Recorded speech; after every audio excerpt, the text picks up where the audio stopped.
All right, let's get right into it. Today, we're going to decode the fundamental language of chemistry itself, chemical equations.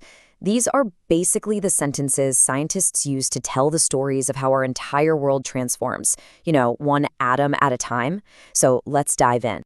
I mean, think about it for a second. Have you ever left a bike out in the rain, and over time that shiny metal frame gets these flaky reddish-brown spots? That isn't just decay. It's a full-on transformation. It's a chemical story that's unfolding right in front of you. And really, that's what chemistry is all about, understanding these amazing transformation stories. From the fizz you hear when you open a can of soda to the energy your body gets from eating an apple, every single change happening around us is a chemical story, just waiting to be told. But to really understand these processes, we can't just say flour and eggs became a cake. That's not good enough. We need a precise, universal language that tells us exactly what happened. We need a way to actually write the story down. And that, right there, is where the chemical equation comes in. Just think of it as the complete, official sentence of chemistry. It's how we communicate these super complex stories of transformation, but in a way that's totally clear and to the point. So what is it exactly? Well, a chemical equation uses symbols to show us who the main characters are, those are the reactants you start with, and what they become, those are the products you end up with. It's kind of like a recipe and a story, all rolled into one. Okay, let's go back to our rusting piece of metal. Using our new language, we can write its story just like this. We have Fe, which is the symbol for iron, plus O2, that's oxygen gas, and that little arrow in the middle basically means turns into or becomes Fe2O3, which is iron oxide, or as you and I know it, rust. So every single one of these chemical sentences has two key parts, a very clear before and a very clear after. Everything on the left side of that arrow is what we started with, and everything on the right side is what we created. So in our story, the reactants, that's our before, are the iron and the oxygen. They interact, and the product, our after, is the brand new substance they form, iron oxide. Seems simple enough, right? Well, there's a little bit of a catch. You see, chemistry, just like any language, has its own grammar. And in chemistry, there is one golden rule, one law that you absolutely can never, ever break. This right here is the core principle. It means the universe doesn't just, poof, make atoms appear out of thin air.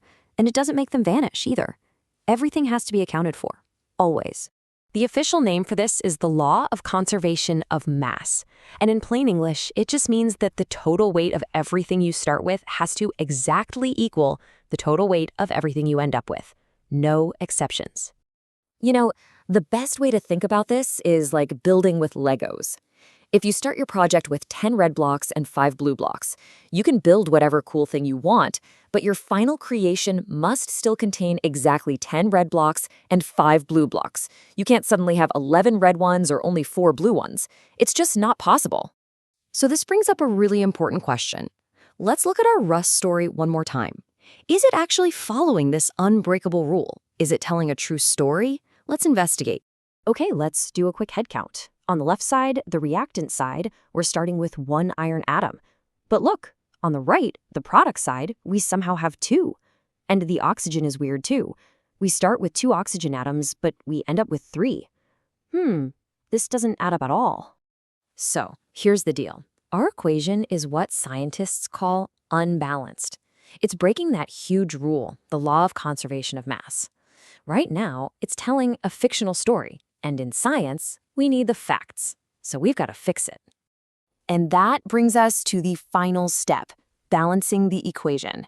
This is how we adjust the recipe to make sure our chemical sentence tells the complete, 100% accurate truth.